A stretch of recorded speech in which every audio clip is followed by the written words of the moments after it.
Shalom família, mais um vídeo da Contagem do Homem, nosso 32º vídeo. Eu quero ler para vocês agora Mateus 5, 43, 48. Vocês ouviram o que foi dito: ame os seus amigos e odeie os seus inimigos. Mas eu lhes digo: amem os seus inimigos e orem pelos que perseguem vocês, para que vocês se tornem filhos do Pai de vocês que está no céu. Porque ele faz com que o sol brilhe sobre os bons e sobre os maus, e dá chuvas tanto para os que fazem o bem, como para os que fazem o mal. Se vocês amam somente aqueles que os amam, por que esperam que Deus lhes dê alguma recompensa? Até os cobradores de impostos amam as pessoas que os amam. Se vocês falam somente com os seus amigos, o que é que está fazendo demais? Até os pagãos fazem isso. Portanto, sejam perfeitos, assim como é perfeito o Pai de vocês que está no céu. Ser perfeito. Meu Deus, é um desafio que o Senhor está nos trazendo dentro da palavra. Procurem ser perfeitos. Ser perfeito está relacionado a você viver o poder da unidade do corpo de Cristo em você, ao ponto de você não somente tratar bem os seus amigos, mas também os seus inimigos. Não somente orar por aqueles necessitados mais próximos de você, conhecidos, amados por você, mas também por aqueles que te maldizem e te perseguem. Me vê aqui agora aqui o seguinte, porque nesse Brasil de hoje está dividido entre esquerdismo e direitismo. Está dividido em Lula e Bolsonaro. Você, que não aceita a presidência do Lula por todas as besteiras que ele já fez por aí, você já parou para orar por ele? Porque a palavra fala, orai por vossas autoridades, não é isso? Que toda autoridade é constituída pelo Senhor. Se você vive o poder da unidade, volto a dizer, como eu havia dito no vídeo anterior, se a igreja do Senhor hoje vivesse esse poder da unidade que o Senhor nos desafia a vivermos, para sermos perfeitos, tornar o corpo de Cristo perfeito e verdadeiramente colocar os inimigos debaixo dos pés de Cristo, que é o corpo de Cristo, nós precisamos entender que o poder de influência está sobre nós, a igreja do Senhor.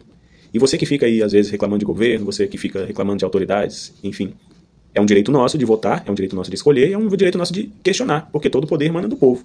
Mas precisamos entender que, quanto a sermos cristãos, igreja do Senhor, quanto a sermos corpo de Cristo, nós que somos chamados para exercer governo, nós que somos chamados para exercer influência, os políticos que deveriam procurar a igreja do Senhor, para reinar com sabedoria, para governar com sabedoria, os parlamentares que precisavam buscar a igreja do Senhor, para falar com sabedoria, para legislar com sabedoria. Por mais que o nosso país seja um país laico, 80% mais ou menos da população é cristã. E por sermos predominantes, precisamos já entendermos, já passou da hora de entendermos isso. Porque nós não precisamos ficar vivendo de questionamentos de políticos, de autoridades que se levantam. Mas nós precisamos aprender a viver em unidade para estabelecer governo e ajudar uns aos outros e ajudar os mais fracos, os mais frágeis, os mais necessitados e principalmente libertar os cativos, curar os enfermos, expulsar os demônios, conquistar território e estabelecer o governo do Senhor. Feliz é a nação cujo Deus é o Senhor. E quem determina isso, necessariamente, é a igreja do Senhor, é o corpo de Cristo. Jesus, quando ele estava lá na cruz, ele falou assim, Teleios, nós falamos isso aqui em vídeos anteriores, Tetelestai, ele falou, está completa. A minha missão está completa. A missão dele não era só por mim e por você, era até mesmo por aqueles soldados que o estavam colocando na cruz. Uma de suas falas foi, Pai, perdoai-os, porque eles não sabem o que faz. Essa fala, essa oração que ele estava fazendo ao Pai naquele momento, estava recheada de amor. Porque estava derramando graça sobre eles, mesmo eles cometendo injustiça com ele naquele momento. Então não importa o peso de injustiça que esteja caindo sobre você. Quem te justifica é o Senhor. A Bíblia fala em Romanos 5, nós já falamos também sobre isso aqui em vídeos passados. Sendo, pois, justificados pela fé, tens paz com Deus. Quem te justifica é o Senhor. Ou ele é o seu Senhor, o seu pastor, ou não é.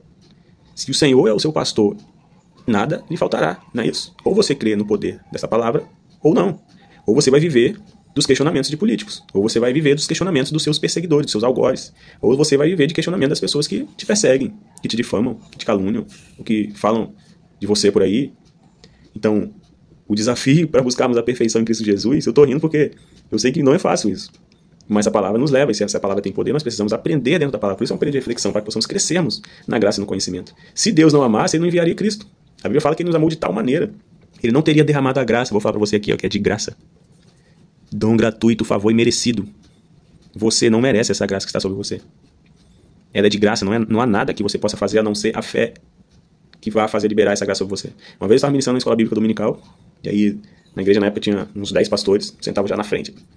E aí eu falei assim, ó, se não fosse a graça, se Jesus entrasse aqui agora, se Deus entrasse aqui agora, seria todo mundo consumido. Todo mundo ia para o inferno se Jesus voltasse agora, se não fosse a graça. Um dos pastores questionou, discutiu, falou que não aceitava isso. Eu falei, mas a graça é um dom gratuito. Justamente para que você não se vanglorie por causa das suas obras. A palavra fala justamente isso. Não é pelo que você faz que você vai ser alcançado pela salvação. Não é pelas suas obras, é pela fé. É claro que a fé vai muito além do ato de crer. A fé ela é realizante, ela é crescente. Ela precisa ser posta em prática. E principalmente, ela tem que te levar à santificação. A fé que vai te levar à perfeição. Então você precisa ter fé suficiente ao ponto de você conseguir orar por aquelas pessoas que estão falando mal de você. Conseguir presentear. Fui ministrar em São Paulo esse mês que passou. fomos orar por cura por uma pessoa, e é o discernimento que veio na época, na hora, de um pastor que estava próximo, que a cura não houve porque ela estava ainda presa no local do acidente, pois ela estava de moto, uma pessoa veio, atropelou e ela feriu o braço e perdeu os movimentos do braço. Então ela precisaria liberar perdão para a pessoa que a feriu. Hoje eu assisti um filme, o filme é A Fé no Impossível, um fato que aconteceu no Rio de Janeiro, de uma Renée Murdock, se não me engano, uma missionária americana que sofreu um atentado de um morador de rua, que a feriu no cérebro, e houve um poder da unidade de oração, da igreja orando juntos, para que ela pudesse se recuperar. O filme é a história que já aconteceu, né? Então, se manifesta um grande poder ali, e essa mulher se recupera. E no final do filme ela vai falar na igreja, vai testemunhar, e aí ela fala bem assim que Deus não curaria para permitir a falta de perdão estar acontecendo. Basicamente é isso que ela quis dizer. Então ela lembrou do morador de rua que a atacou, e para ser grata pelo que Deus fez na vida dela, que liberou ela para voltar, manifestou cura, manifestou milagre através do poder da unidade da oração da igreja, ela liberava perdão para aquele morador de rua. E era injusto todo esse mover de Deus acontecer e ela guardar mágoa no coração. Então ela foi lá e liberou perdão para o morador e pediu às pessoas para perdoarem ele também, porque ele era deficiente, ele sofreu de uma deficiência mental. Então a fé nos leva a buscar a perfeição. A perfeição ao nível de amar, sem ver a quem. Doar, servir, dar, sem ver a quem, porque melhor é dar do que receber melhor. O Senhor é o que serve, não é isso? Então o amor, ele não é um sentimento, o amor é um mandamento. E o amor, ele precisa ser incondicional.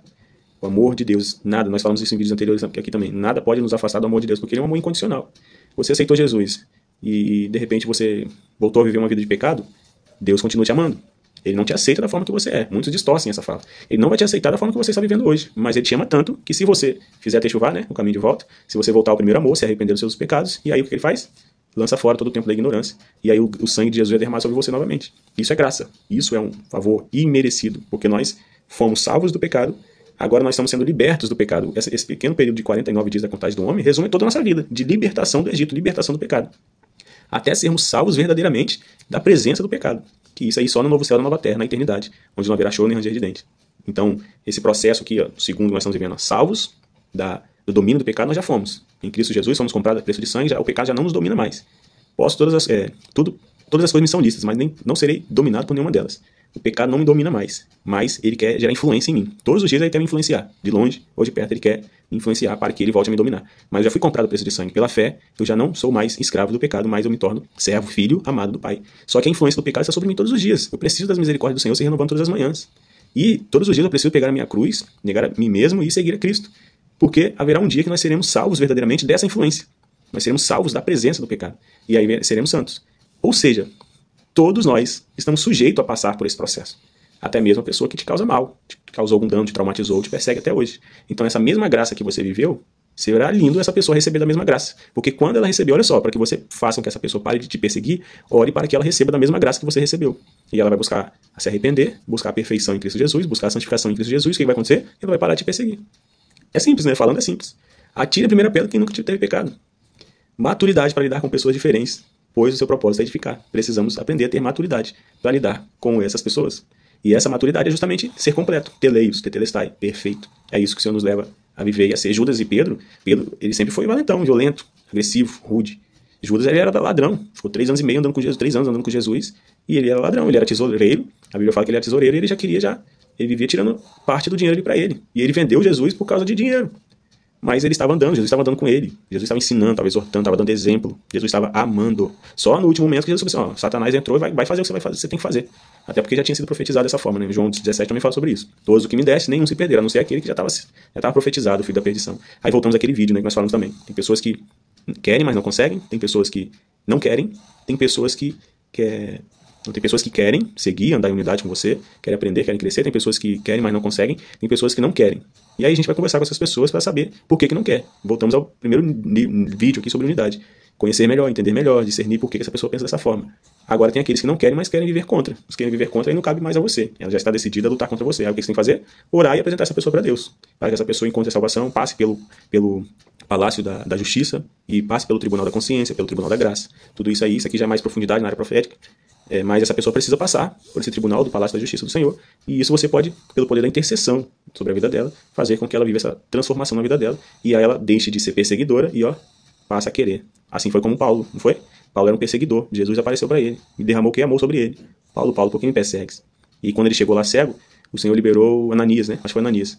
Mandou botar a mão no ombro dele, liberou ele da cegueira, ministrou sobre ele, ensinou a verdade na vida dele, e hoje ele é um dos maiores homens aí do Novo Testamento, porque ele era perseguidor, mas através do amor que foi derramado sobre ele, hoje ele é aquele que quer muito, hoje, né, no tempo dele, né, depois ele foi aquela pessoa que quis muito e fez muito para o Senhor, tornando recíproco esse amor e amando todos, incondicionalmente. Exercício para você, Mateus 7,12. Façam aos outros o que querem que eles façam a vocês, pois isso é o que querem dizer a lei e os profetas.